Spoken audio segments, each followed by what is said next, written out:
This message comes from Atlantic Records with Coldplay's new album, Moon Music, available now. Featuring the song Feels Like I'm Falling in Love, Rolling Stone calls Moon Music a peak Coldplay moment. More info about Coldplay tour dates at coldplay.com. Hello, hello. I'm Brittany Luce, and you're listening to It's Been a Minute from NPR, a show about what's going on in culture and why it doesn't happen by accident.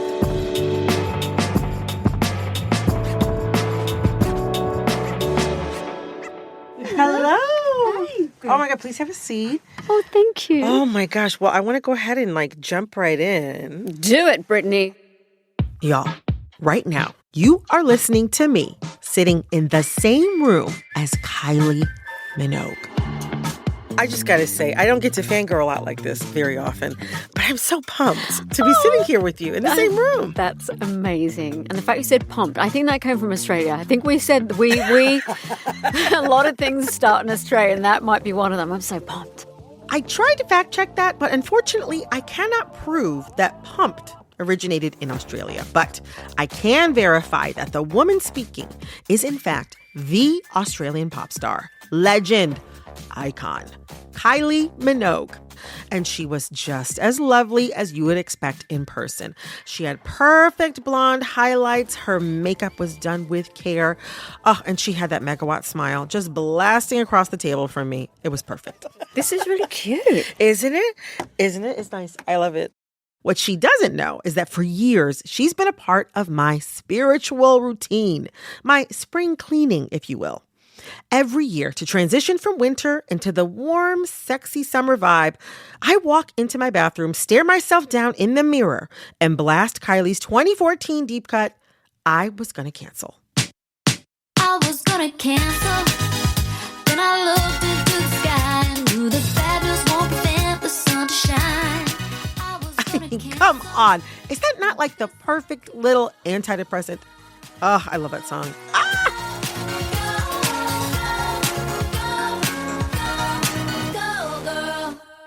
Kylie means a lot to me, and she's meant a lot to a lot of people since her first hit in 1988. We're talking about someone who has been a pop star and winning over people's hearts for 36 years. So yeah, I was excited to talk to her, and so were so many people in my life. My husband was excited. My best friend from college was excited. One of my other best friends from college, Keith, he loves you. He's excited. One of our producers has been talking about how his group chat of gay men are going to be so upset when they find out. They're going to be livid. Yes. They're going to be when furious. they found out this is happening and they didn't know anything about it. I mean, all that to say, Kylie, people love you. The people love you and have for decades. What do you think it is that people adore about you? I don't know the answer to that. It's very hard to. That's a huge compliment. And if I was to take a guess, I think that a lot of people have known me for a long time. Mm-hmm. I feel a bit like a family member, but, one that's kind of pretty extra sometimes. And certainly, but this isn't an entire truth because I'm realizing that since Padam last year and Tension, there's like Gen Z going, oh, that's the that girl. And the OGs are going, yeah, that's that girl. So for those who are new to Kylie Minogue, here's what she's talking about. The girl who made one of last year's songs of the summer, Padam Padam.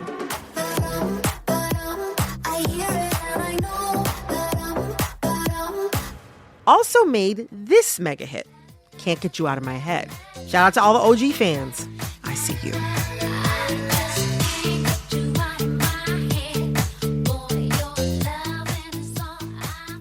I do the work, I can present what I'm supposed to present, but somehow I think they can see the person through the work. Mm-hmm. And I'm very touched by that.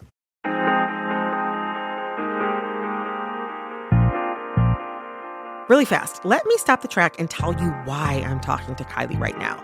Yes, I love her, but I think there really is something remarkable about her story. She's in the middle of having a capital M moment. In the past year, she's dropped 2 albums, had a smash hit single, sold out her Vegas residency, and now she's about to embark on one of her biggest world tours. But the thing is, this isn't her first capital M moment. We're talking about someone who back in 2000 wore a pair of gold booty shorts from a flea market in one of her music videos, and they caused such a stir that they are now behind bulletproof glass in an art museum in Melbourne and worth $10 million. Right now, I look around at all these new pop stars who are having their first peak of their career, and also how open some of them, like Chappell Roan, have been about how scary or invasive being the it girl can be. I don't know which one of them will someday have fits behind bulletproof glass, but I do know Kylie has a thing or two to teach them about finding another peak after you summited the first. And that's why I'm talking to Kylie Minogue, to find out how to keep dreaming when you keep achieving your dreams. Take me to a moment in this past year where you were just like, oh my gosh, I'm killing it, where you could really feel yourself being in the peak. Where were you? What was happening? When I got a Grammy. Congratulations. Which was pretty amazing, which was in Los Angeles. That was definitely a moment. It was extra sweet because it was my second, which is crazy to say, but the first was 20 years before. So I'm still here, I'm still trying and currently achieving. Yes. So, yeah, it was really sweet that there was longevity right in front of my eyes. I mean, and there's so much more to come. I mean, you're about to embark on this huge world tour. And by my count, this is like your 20th world tour or something like that? Is it? I think. Brittany, I haven't even done the calculation. No. What? By our research. I'm exhausted. Yeah, it's 20 or at least there, Is it? You know, your first tour was Disco and Dream in 1989. And you were in your early 20s, maybe just 21 or 22 years old? I was just 21, yeah. Yeah, I mean, how has the feeling of walking out onto the stage changed for you since then? Like what do you see and feel now when you go on stage versus that first tour? I mean, where do we start? There wasn't a guidebook on how to be a pop star, so I would have been really nervous. I was kind of rabbit in the headlights, and that's okay. I was a kid and I was learning. But as with everything, I feel the fear and do it anyway. My first demo when I was 17, I did 3 songs. Why did I know I was 17? Everybody's doing a brand new dance now. Come on, I know you get to like it. All these years later, I've spent time with the mic. Like, I have taken ownership of record. I know what I'm doing. It's not a mystery. I don't do anything special. I just get to spend time with it myself. This place is the space where I let it go. If you can't keep the pace, walk out of the door. I got shades on my You know, thinking about your latest album, your next era that's going to be defined by this new tour, you sound so comfortable and self-assured and at ease on Tension 2. Have you reached a point in your career in pop stardom where you feel like it's gotten easier? Like maybe is it more natural for you to create or come up with the next hot thing or, you know, embark on a tour? To embark on a tour, yes. To make the thing, no. So the creative part doesn't get easier. In a way, yes, because I enjoy walking into a studio, into a session. And if I flash rewind back to my early days, I would have been less Self-assured, maybe? self-assured or, you know, to contribute. I kind of just, you know, here's a song, sing it. So over time, that has definitely changed. I mean, and you produced like on Disco, because you were creating that during a good portion of lockdown, right? Yeah, I mean, I did my vocals, and that's changed my life, honestly. Really? Say Yeah. more. At the time, it was just a scramble. Like there was no choice. So Yeah, so you were like opening GarageBand? Yes. Really? I started with GarageBand, and then when we ordered everything that I need, and where do all these cables go? What do I do? And anyway, I learned how to do it, and now, 3 albums later, it's changed everything. Oh, that sounds so great. Because this guy here, this microphone, is the portal. And if I had one bit of advice for someone starting out, I'd say, yes. get on it. Get on it. Just like jump in. Yeah. lights, camera, action, that's it.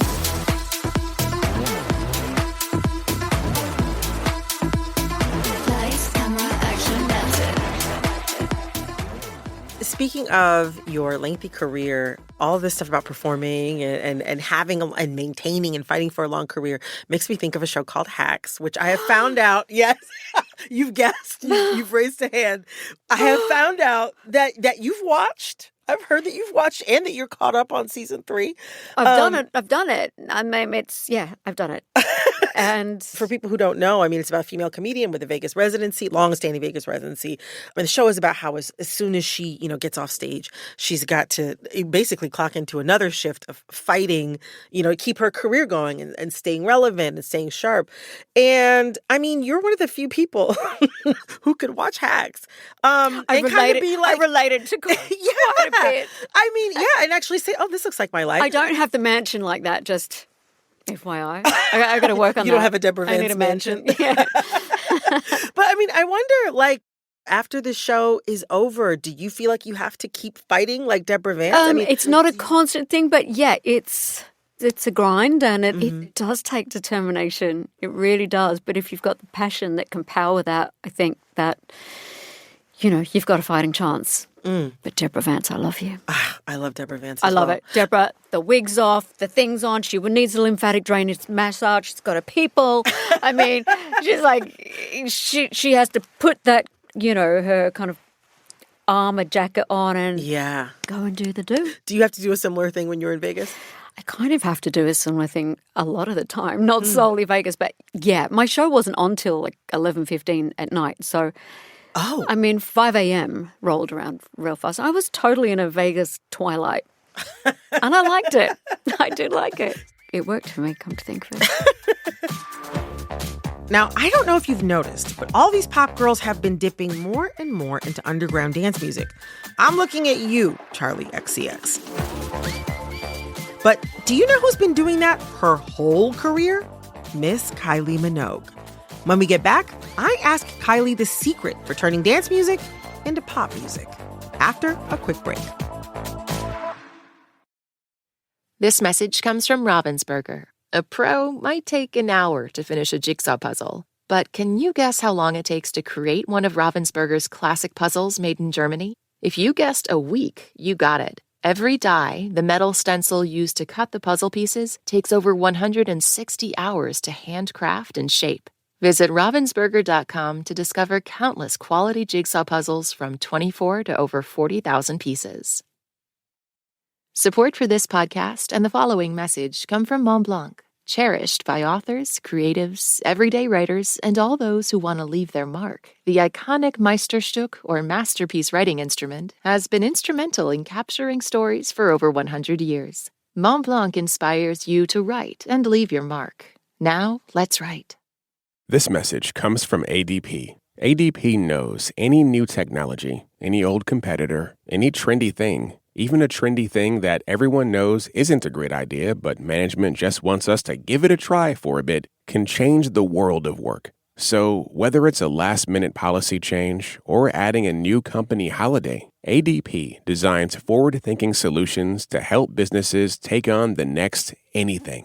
ADP, always designing for people.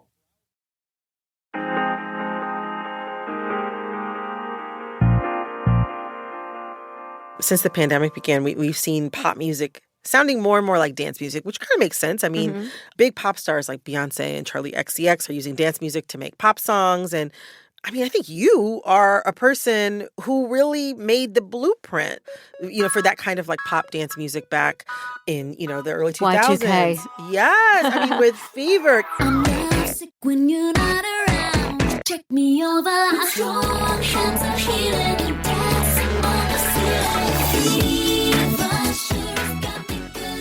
I mean, you took these kind of underground dance beats and these grooves and repackaged it as pop music of high quality, right? I can kind of trace that. I'm thinking Y2K, and then I go back to the 90s, which was taking, by my kind of measuring, what's the saying? My measuring stick, my yardstick. Yeah, yardstick.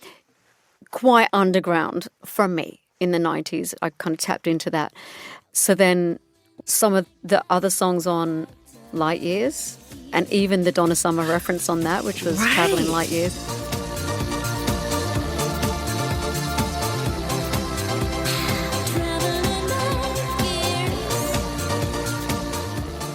there's so many people who are now making the kind of music that you, in a sense, pioneered at that time. And That's with a crazy those albums. thought. Thank you. But I mean, and now you're all making music together. But I wonder, like, what is the secret for turning dance music into pop music that people love? I don't know what the secret is. But as you were talking about it before, I was thinking, at that time, Millennium Fever, we were all in a kind of modern, futuristic mood. I was working with Biff. We still work together 20-something years later. But most famously, he did Spice Girls. So he's a pop head through and through. But he's tapped into all these other sounds. And around that time, we'd been through someone like Air, Daft Punk, that kind of influence. Yeah. So if I in any way have the blueprint, I'm just trying to think, how did I arrive at that? And it was because of influences. I think I had a real merge of super pop, new wave, disco, like French disco that I just, it was like a light bulb went off in me. I absolutely loved it. Bringing it to today, I've heard you say that this moment right now is your most liberated era. I wonder, how does that relate to what's happening in your life right now?